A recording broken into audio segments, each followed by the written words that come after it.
authorities are working on returning the suspect in the murder of the UnitedHealthcare CEO back to New York. Extradition proceedings were held today for 26-year-old Luigi Mangione, who has ties to Hawaii. Jared Hill has more on the unfolding case against him. 26-year-old Luigi Mangione shouted to news cameras as he was led into his extradition hearing at the Blair County Courthouse. He's charged with murder and other offenses in connection with the brazen shooting death of UnitedHealthcare CEO Brian Thompson in the middle of New York City. Police in Altoona, Pennsylvania caught up with the fugitive Monday after someone... If he had been to New York recently. And he responded nervously. He was very nervous. Anna Schechter with the CBS News Crime and Public Safety Unit says charges were filed swiftly based on the evidence recovered on Mangione. He had the same fake ID that the person of interest used to check into that hostel on the Upper West Side of Manhattan. He also had a ghost gun that was capable of firing 9mm rounds. He also had those 9mm rounds in his bag. Casings from those 9mm rounds were found here at the crime scene last week. Now all of the evidence from Mangione's arrest has been turned over to the NYPD. Mangione's felony arrest warrant mentions written admissions about the crime found with the defendant. CBS News has learned he ranted about corporate greed in a 3-page handwritten note. Mangione wrote that the U.S. has the most expensive healthcare system in the world, but ranks number 42 in life expectancy. I knew him somewhat well. He was a nice kid. Mangione comes from a wealthy background and elite schooling, but those who knew him recently said he suffered debilitating back pain. Mangione was denied bail and he is contesting extradition. Jared Hill, CBS News, New York. As mentioned, Mangione lived in Hawaii. He stayed at several places in Waikiki and Kaka'ako. Eddie Dowd has more on his local connections. Mangione lived on Oahu for about 2 years. Now the Associated Press has revealed writing found by law enforcement that amount to an alleged confession. Luigi Mangione's arrest at a Pennsylvania McDonald's ends a 5-day manhunt after the shooting death of UnitedHealthcare CEO Brian Thompson. The Associated Press released quotes from Mangione's alleged manifesto reading, "To the feds, I'll keep this short because I do respect what you do for our country. To save you a lengthy investigation, I state plainly that I wasn't working with anyone."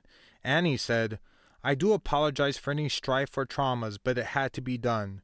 Frankly, these parasites simply had it coming." I was like, oh my God, like, that's my neighbor. Chris Kwok says he lived next to Mangione at this high-rise on South Street for about a year and a half.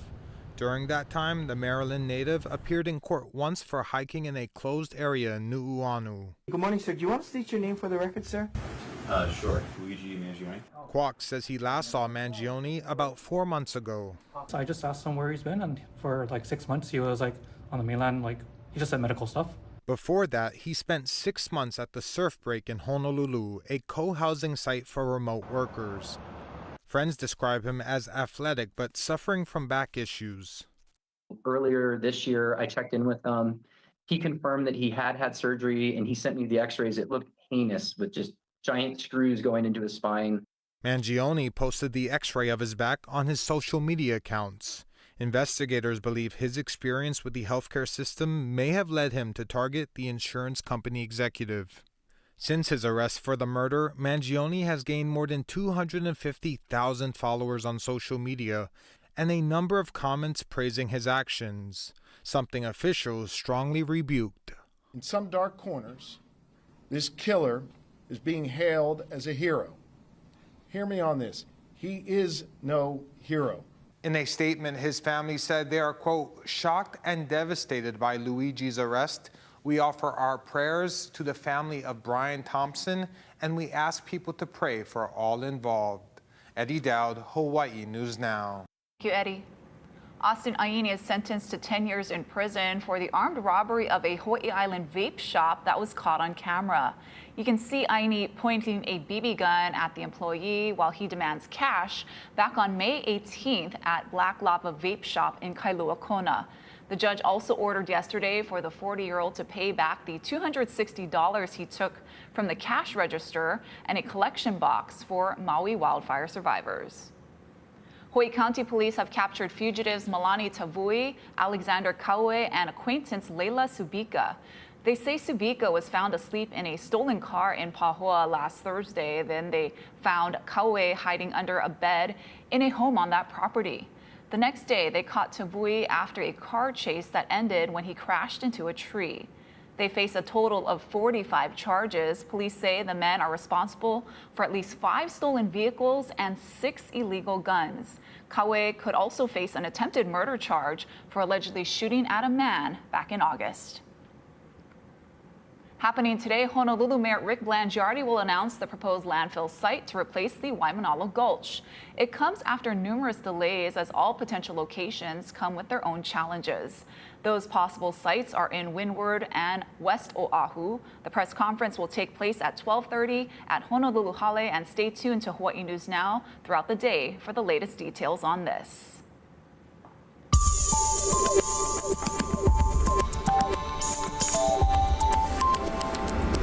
Well, happy Tuesday, everybody. We're monitoring several alerts across the entire island chain, including elevated fire danger as we get into Wednesday and Thursday. You can take a look at our fire danger meter right here. It's going to be relatively high. We have all of the ingredients for fire danger, especially over leeward areas. High temperatures around 83, 84 degrees, relative humidity around 50%, and wind speeds could be between 20 to 30 miles per hour. Now, those are sustained wind speeds, some wind gusts climbing closer to 40 to 50 miles per hour. And you may be thinking, if you've been outside, looked outside, especially in town over the last hour, we've had some sprinkles and some rainfall. Well, we're going to be drying out throughout Wednesday and Thursday and expecting stronger winds out there. We already have a wind advisory up over the eastern half of the state. I'll give you a full breakdown on this and my full forecast coming up.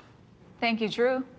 Meanwhile, a mandatory evacuation is in place in Southern California due to an explosive wildfire in Malibu. Officials say it burned at least 1,700 acres and strong winds are spreading flames near Pepperdine University. Jonathan Vigliotti takes us there. An inferno in the canyons of Malibu. Firefighters now battling what's being dubbed the Franklin Fire, which broke out last night around 11 p.m. local time near the picturesque Pepperdine University. The fire is starting to go on top of the mountain and it's heading down and stuff. We just decided to get off campus because we didn't want to risk anything. Look at this column of embers just erupting into the sky like that. It almost looks like a volcanic eruption. The big concern is the powerful Santa Ana winds, along with the unusually low humidity. Strong winds are expected throughout the night. At one point, the fire was seen burning dangerously close to large homes just below the hillside. We see the big towering flames, but it's often those embers that spread all over the place. These gusty conditions parallel the mountain fire that erupted in Ventura County last month. That fire torched about 200,000 acres and destroyed more than 200 homes. 3 people were killed. And Pepperdine University was briefly threatened. You had the power cut off. Students were told to shelter in place. That threat has subsided, but classes are canceled. Meanwhile, red flag warnings remain in effect for Southern California through tomorrow evening. Jonathan Vigliotti, CBS News, Malibu, California. A number of President-elect Donald Trump's cabinet picks, including Tulsi Gabbard, returned to Capitol Hill today, trying to build support to get Senate confirmation. Tarian Small is on the Hill with the latest. Pete Hegseth continues to press his case with senators to lead the Pentagon a day after his second meeting with Iowa Republican Senator Joni Ernst, the Senate's first female combat veteran and a survivor of sexual assault. I would never speak for Senator Ernst, but I appreciate the time. It was an amazing conversation. Ernst didn't say she'd vote for Hegseth's confirmation, but did say she would support him through the process. President-elect Trump's choice for defense secretary faces allegations including sexual misconduct and excessive drinking. Moderate Republican Senator Susan Collins meets with him tomorrow. I'm going to be asking him on everything from his position on Ukraine, on sexual assault in the military, on the role of women in combat. Trump's recent comment that lawmakers who served on the January 6th committee investigating the Capitol riot should go to jail is sparking a reaction. There's nothing we did as a January 6th select committee that violates the law. That's not something that Congress is going to have anything to do with, so that's entirely up to the president. And in a social media post Tuesday afternoon, Trump said that any person or company investing at least $1 billion in the U.S. will receive expedited approvals and permits. Torian Small, CBS News, Capitol Hill. Meanwhile, Hawaii's High Court will get the last word for now in a gun rights case that went all the way up to the U.S. Supreme Court. The justices declined yesterday to consider a challenge to Hawaii's law brought by Christopher Wilson, who was caught hiking with an unlicensed firearm. Wilson fought the charge, citing a 2022 U.S. Supreme Court decision that brought in gun rights. But then Hawaii's court fought back, calling the decision fuzzy and backward-looking, and arguing that the law did not prevent states from having licensing rules.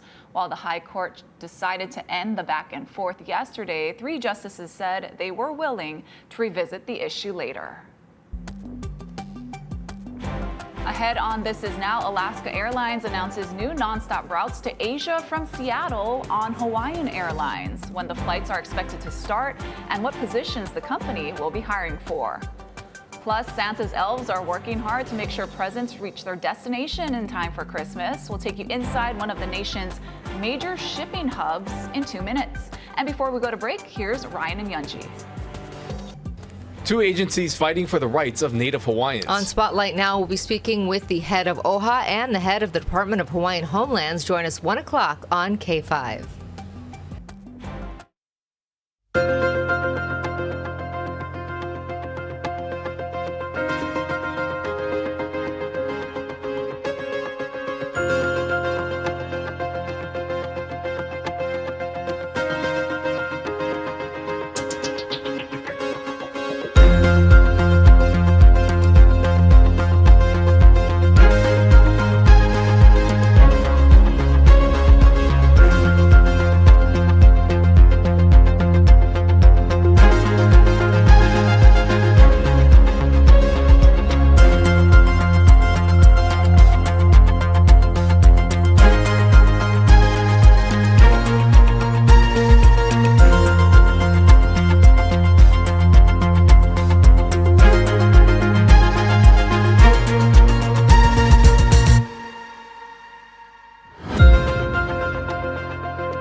Well, big plans are in motion for Alaska and Hawaiian Airlines, including a new global gateway in Seattle. Last week, Hawaiian moved in with Alaska at San Francisco International and unveiled new routes. Alaska said it will assign Hawaiian Airlines to fly from Seattle to Tokyo Narita and Seoul Incheon using its wide-body Airbus jets. The decision means the airline will handle the new Asia routes. It also means Hawaiian will be hiring pilots, flight attendants, and ground workers. Hawaiian will upstaff rapidly because it already has a pool of pre-qualified applicants. This new service is expected to begin in the new year, and looking ahead, Alaska says a, quote, enhanced domestic network for the 2 airlines will launch in spring of 2025. A deal to protect natural and cultural resources on Hawaii Navy and Marine Corps bases. The Navy has signed a 10-year agreement with the University of Hawaii to provide funding for UH for projects and services focusing on climate resistance, addressing environmental hazards, and more. Seabird monitoring, turtle monitoring, endangered species work, wetland restoration, any kind of projects that come up from time to time, this umbrella agreement will facilitate cooperation because the university has so much expertise in conservation. This is the first agreement of its kind between a university and the Navy in Hawaii.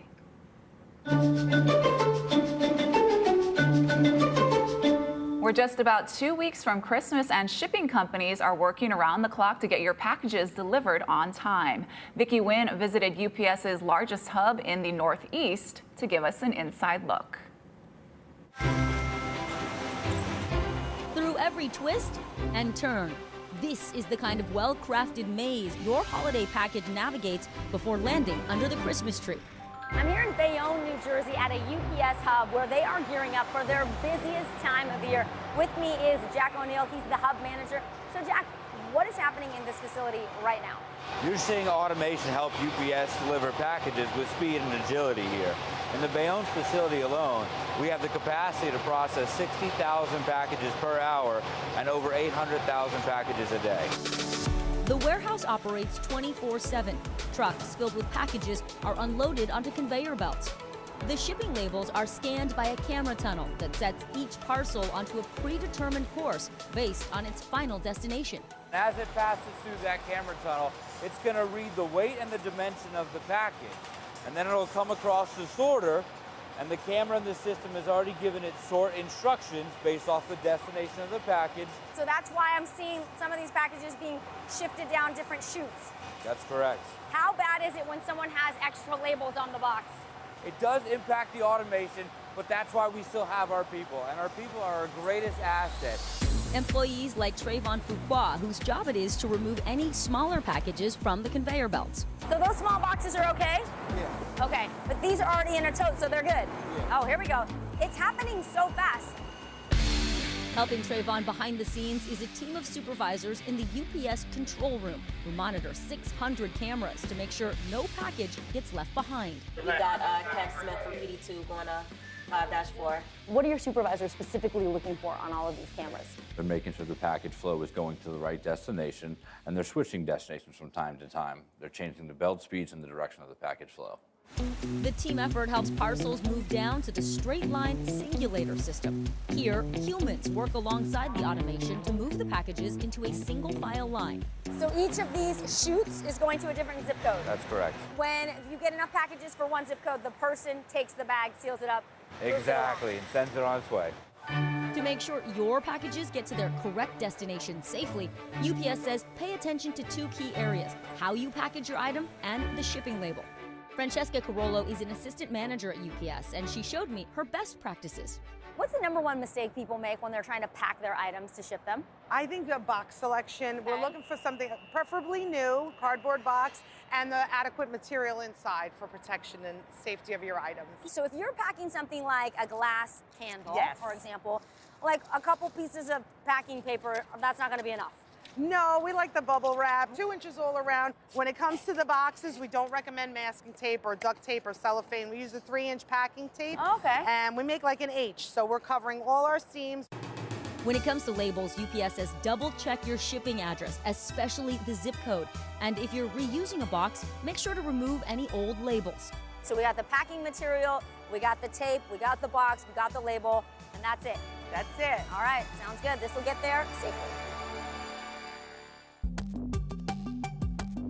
And stick around. Coming up after the break, I'll give you a look at our first alert weather forecast. Gusty winds, high surf, and elevated fire danger are what we're tracking. The weather pattern coming up.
Now, First Alert Weather with Drew Davis. Well, happy Tuesday, everybody. We're talking about gusty winds, elevated fire danger, and high surf in our First Alert Weather forecast today. It's going to be an active week of weather. We've got a couple of showers out there right now, strong winds as well. They're going to get even stronger by the time we get to Thursday and Friday. I do want to show you the overall Pacific weather pattern. Outside, just to our northeast, we've got a strong high pressure system. You can see gusty trade winds are in the forecast throughout the entirety of this week. They'll be the strongest on Wednesday and Thursday. That's when they'll be peaking in strength. East-northeasterlies between 15 to 25 miles per hour, gusting closer to 30 to 40 miles per hour, and a little bit closer to the island chain. We'll also have some dry air moving in. A couple windward and Melka showers are going to be moving in, but be mostly confined to windward areas and over the eastern half of the state, especially as we go into Wednesday and Thursday, and low relative humidity is expected. We also have drought, those dry brush fuels present in leeward areas. You can see level 3 out of 4 drought conditions over Molokai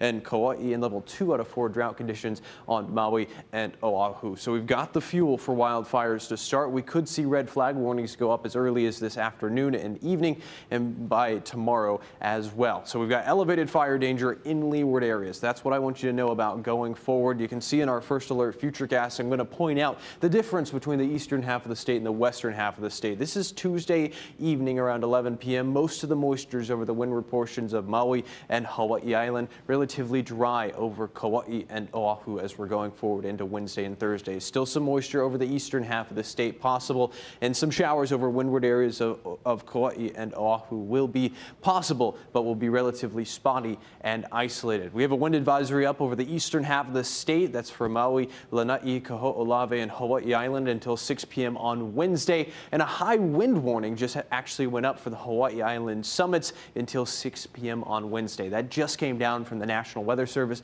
so this is very active. There's a lot of evolving, moving parts in the forecast. You can see in our windcast it's going to be breezy out there throughout Tuesday afternoon, Wednesday afternoon even stronger, and that's going to be the case throughout Thursday afternoon as well. Alongside the strong winds and the fire danger, we have high surf advisories up for the north and west facing shores of Kauai, Oahu, Molokai, the north facing shores of Maui until 6 a.m. tomorrow morning. You can see the actual numbers, 18 to 24 feet on north facing shores, west facing shores around 14 to 18 feet. That's for this afternoon. The swell is peaking today. Your First Alert 7-day forecast.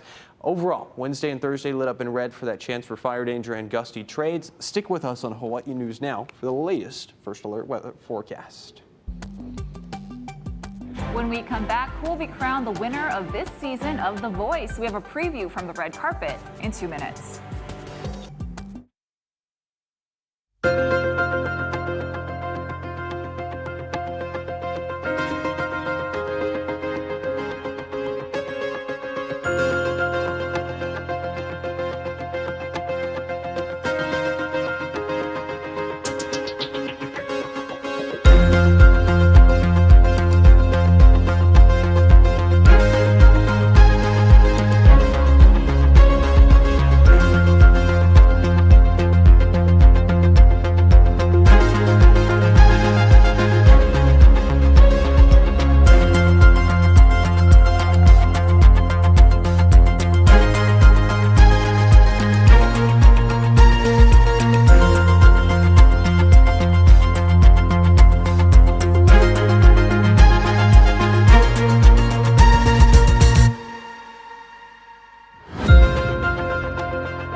Tonight is the finale for NBC's The Voice. 5 singers await to hear America's selection for the show's season 26 winner. Gina Kim has the preview from The Voice red carpet at Universal Studios in California.